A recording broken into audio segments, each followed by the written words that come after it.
And we're back. Welcome to my preview and predictions for Game Week 11 of the Premier League. Our final Premier League video before we head off to another international break. But my, oh my, have we got a massive round of Premier League matches for you this week with some of the biggest clubs going at it against each other this weekend. Before we get into it, a quick reminder that I've already posted my La Liga preview and predictions for this weekend. A link to that will be available at the top of your screen right now. And as we head off to another international break, as always, the community polls for said international matches will be starting to be posted over on the community page over the course of the next 24 hours. So make sure you head over there. Link will be available in the description and in the pinned comment of this video. So you can start making your previews and predictions ahead of what's going to be another bumper week of international action, where once again, we will be posting daily for the World Cup qualifiers. Before we get into this video then though, let's just quickly say, as always, if you haven't done so already, please do consider dropping a like on this video. If you do enjoy all of my previews and predictions, share it with a friend, subscribe to the channel with notifications turned on so you don't miss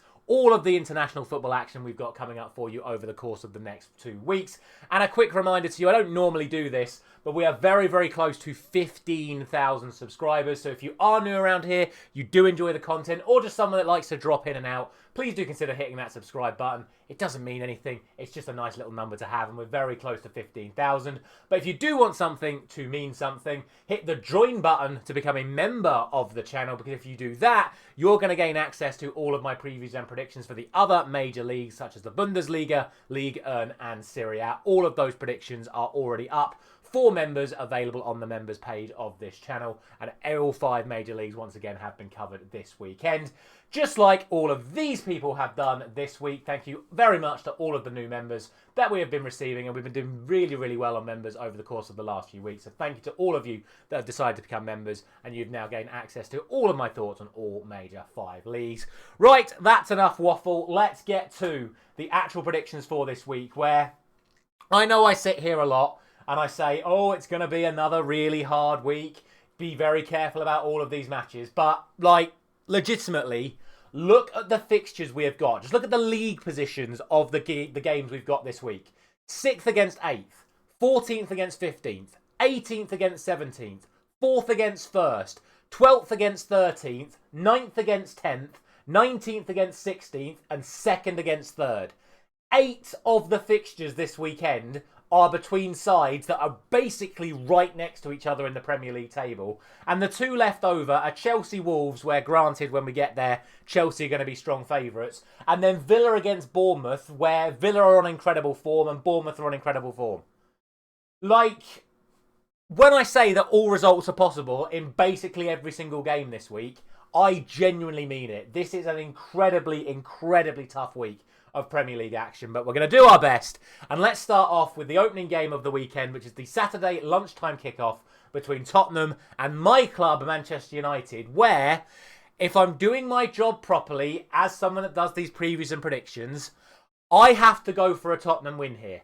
And there are multiple reasons why I need to do this. Now, I know Spurs have had a really, really bad run at home, certainly in the Premier League over recent weeks. They still haven't won a home game in the league since match day 1, and were absolutely awful against Chelsea last week. However, their performance in midweek against Copenhagen, granted, not the sort of side that is normally at like your top Premier League side level, they were absolutely outstanding, got their confidence back. Van der Ven scored probably goal of the season, and it's given them that feel-good factor going into this fixture. Couple that with the fact that Manchester United have been really, really poor away from home this season. Yes, they beat Liverpool at Anfield, but if you look at the stats from that match, Liverpool really should have won that match. And I just don't think Manchester United have put in good performances away from home this season. And that was compounded last week when basically they should have lost to Nottingham Forest if it wasn't for a worldie from Ahmad. So Manchester United not good away from home. Yes, Tottenham not good at home. But then you come to the head-to-head record as well, where Spurs have won on this ground against Manchester United the last 4 years running. And they're actually unbeaten in all competitions, home and away, in their last 7 meetings with Manchester United. So there are so many things going in favour of Spurs right now. And yes, Manchester United have been better this season, but all of those things would suggest that Spurs are going to win this match. In terms of the team news, no fresh injury concerns for either side. The big boost for Tottenham is that obviously Van der Ven and Romero are fit again, and it looks like Bergvall will be back in time for this game as well. For Manchester United, Harry Maguire is back and available for this match, and Lisandro Martinez is now back in full training and could potentially be going on international duty with Argentina, despite not playing a game for Manchester United for nearly a year. Absolutely ridiculous, that whole situation. But regardless, I'm going to stand by what I said at the start. I'm not doing my job properly if I don't think the Spurs are going to win this match. Obviously, as a United fan, I'm pretty confident we can go get there and get a result. But that is pure bias, and I'm going to go for the Tottenham win. I'm going to go for 3-1 to Tottenham Hotspur. On to just 2 3 o'clock kickoffs then, and the first of those sees Everton taking on Fulham. Two sides who have really been struggling in recent weeks, but to be fair, I think both actually got good results last time out. Everton drew 1-1 away to high-flying Sunderland, who, let's be honest, they really should have won that game considering how well they played in the first half. Not so great in the second half for them, which is why it ended up being a draw. Whereas for Fulham, they got back to winning ways with a 3-0 win over bottom club Wolves, but let's be honest, that's hardly saying much at the moment considering Wolves haven't won a single game in the league all season. There is one major concern for the home side coming into this, and that is that one of their main men, Iliman and Jai, went off with an injury last week and remains a doubt for this match as things stand. We'll have to see what David Moyes says in his press conference today as to whether or not he is going to make it. Whereas for Fulham, one of their key men from last season, Anthony Robinson, remains out. And boy, you can tell how much they're missing him so far this season. And it could be one of the main reasons why they don't end up getting the result here. In terms of the head-to-head record, Everton picked up 4 points off of Fulham last season, winning 3-1 at Craven Cottage and then drawing 1-1 in their final meeting at Goodison. This one, of course, being their first meeting at the Hill Dickinson. And coming into this, Fulham have only secured 1 point away from home all season. So I do think it's going to be a tough ask for them to get the result here. Everton looking to bounce back from that disappointing 3-0 defeat to Spurs here last time out. I think they're going to end up doing it. I do think it could be a draw. I'd be surprised if Fulham got the win. But I'm going Everton, and I'm going for a 2-1 win to the Toffees.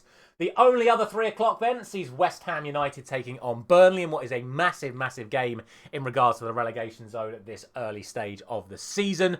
For Nuno Espirito Santo, it was his first victory as West Ham manager last time out against Newcastle in what was a really, really, really good performance. Like, the win in itself was good, but the actual performance from West Ham last week was fantastic, and it puts them in a real good position, certainly mentally, coming into this game against Burnley. For Burnley, unsurprisingly, they did lose to league leaders Arsenal last time out. However, they do come into this having beaten Wolves and Leeds the previous 2 weeks, two other sides that are in this relegation scrap with them at the early stages of the season.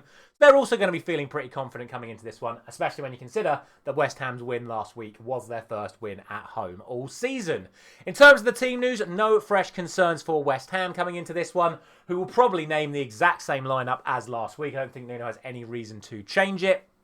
Whereas for Burnley, they also have no fresh concerns, but will likely revert back to the back four that we saw them use against Wolves and Leeds, respectively, a few weeks ago. The last 2 meetings on this ground have actually ended in draws, although I don't think that is going to happen again here. I do fancy West Ham to build off of the performance we saw from them last week. So much so that I'm going to go for the exact same scoreline that it was last week, and that is a 3-1 victory to West Ham. I do think Burnley can get a goal. I'm not convinced by West Ham defensively, but if they play the way they did last week, they should be picking up the win here over Burnley. But we'll see. Burnley may opt for their more defensive approach and try and draw out a draw, but I'm going for a West Ham win here.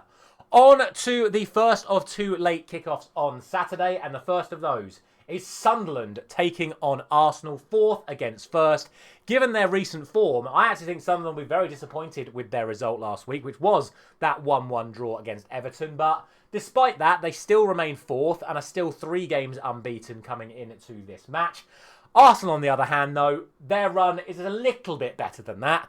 They are 10 games in a row that they have won. Sorry, I've said that very poorly, but it's 10 wins in a row for Arsenal.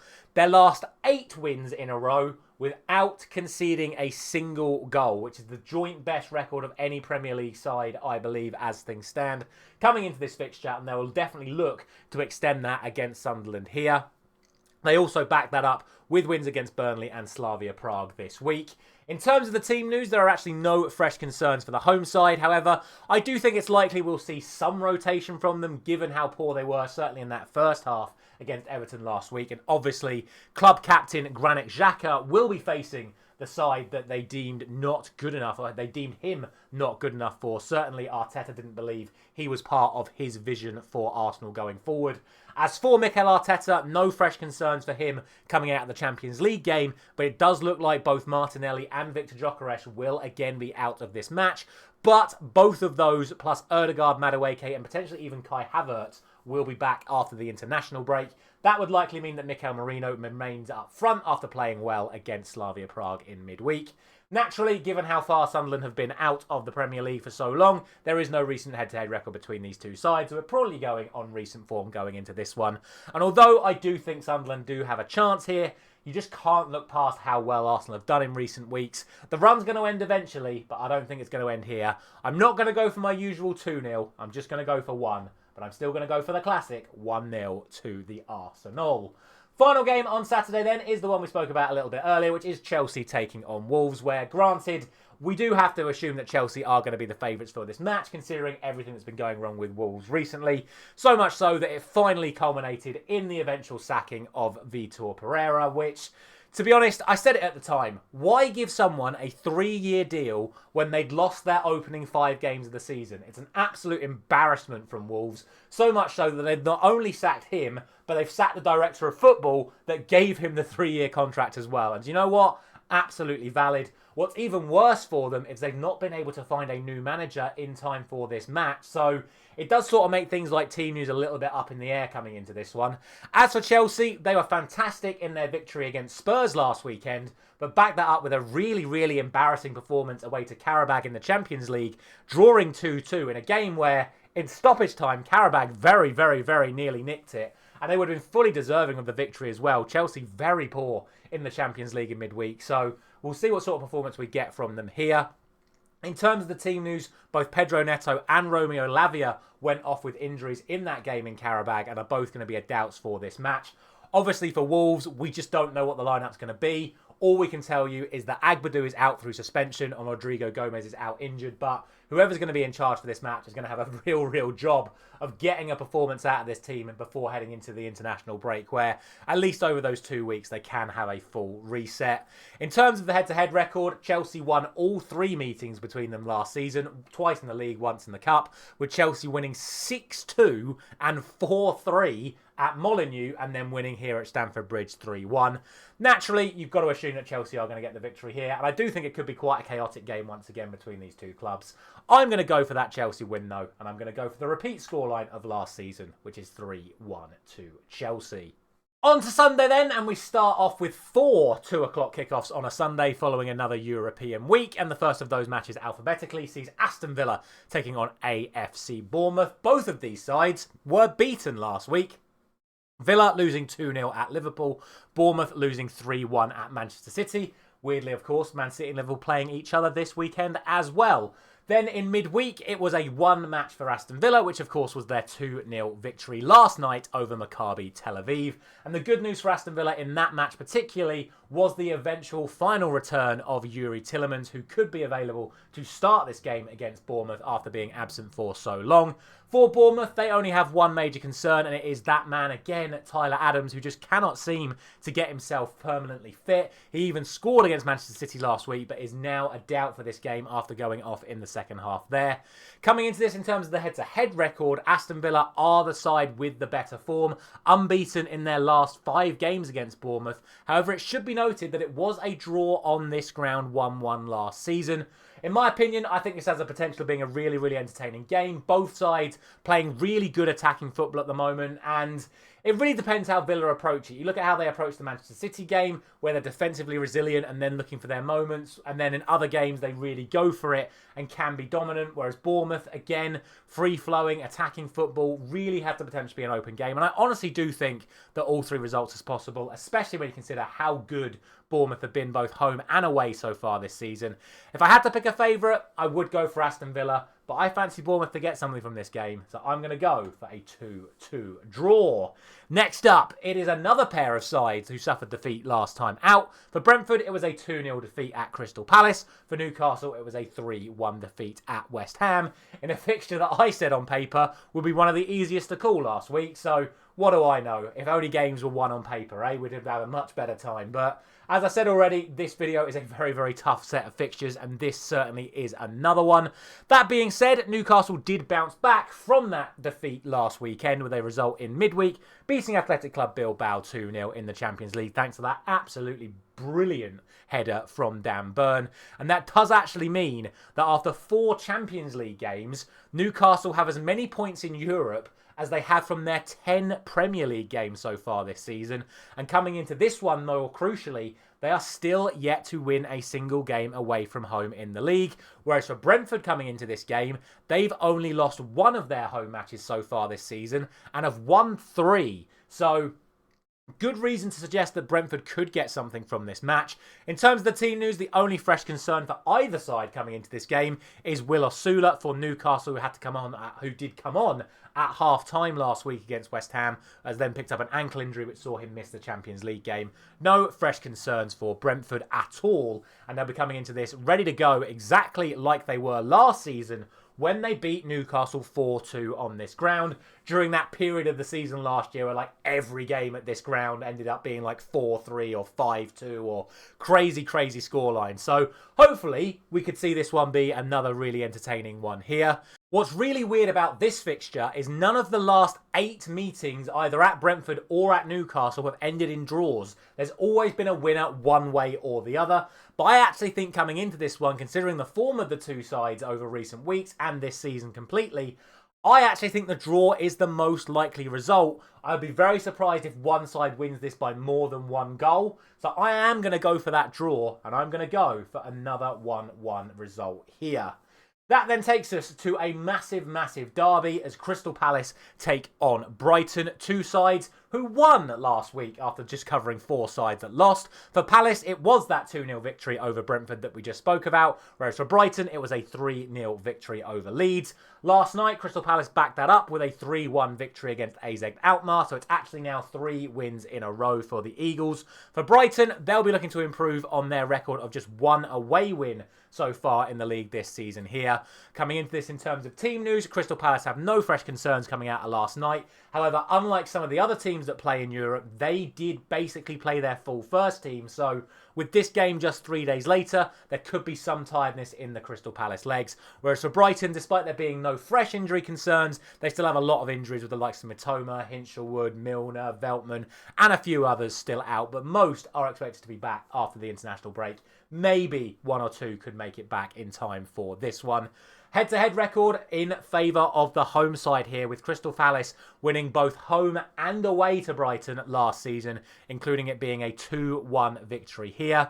To be honest, on recent form, I'd be hard-pressed to not opt for the exact same scoreline here. So that is exactly what I'm going to go for in this match. However, I do think that Brighton are going to struggle to find the back of the net against the Crystal Palace side that has been a lot more defensively resilient here.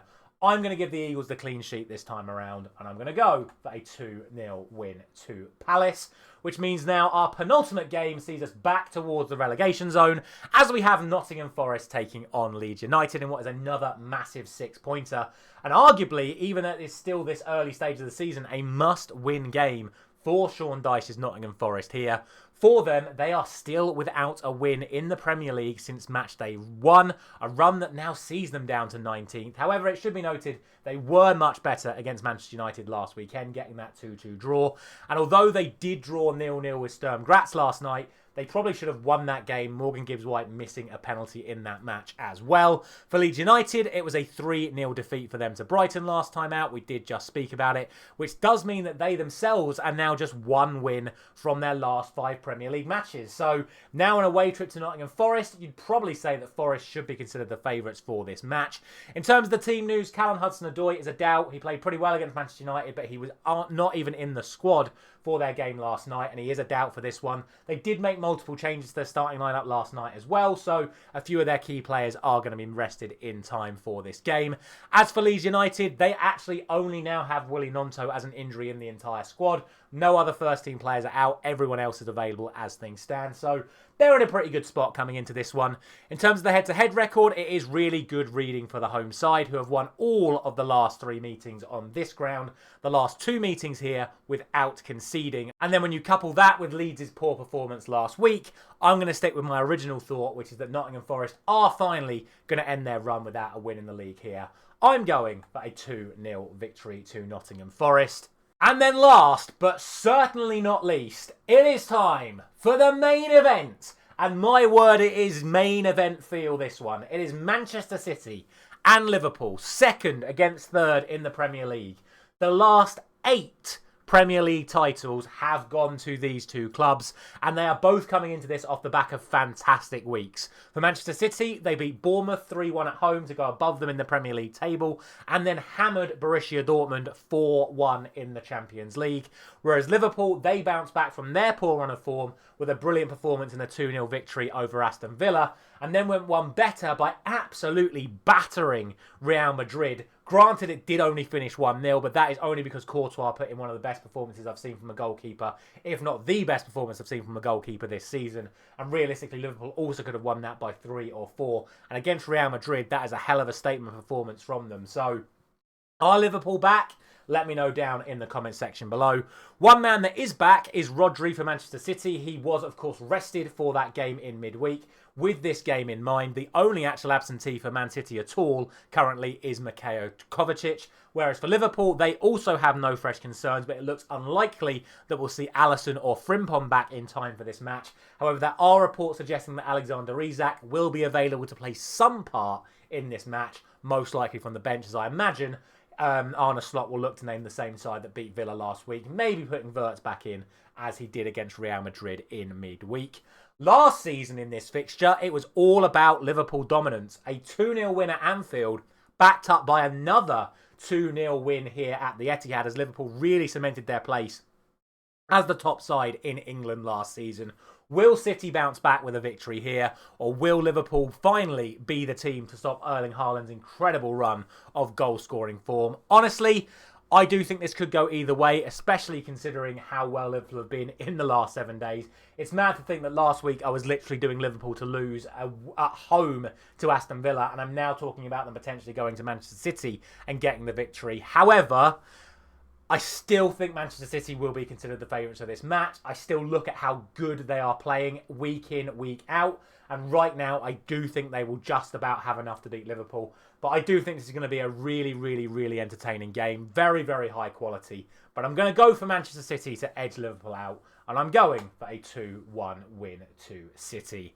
That is going to be it for today's video. That is going to be it for club football for this next international break. Before I leave you, there is just one thing to do, which is to go over everything you guys have been saying on the community page for these games. And you have gone for the following. Very close between Tottenham and Manchester United, but with Tottenham just getting the ever so slight majority. Majority definitely in favour of Everton here, although 40% of you do think Everton Fulham will end in a draw. Majority going for West Ham to beat Burnley. Basically, everyone thinks Arsenal beat Sunderland. Basically, everyone thinks Chelsea beat Wolves. Majority going for Aston Villa over Bournemouth. Again, very close between Brentford and Newcastle. 42% Brentford, 38% for Newcastle. Majority think that Palace are going to beat Brighton. Majority think Forest are going to beat Leeds.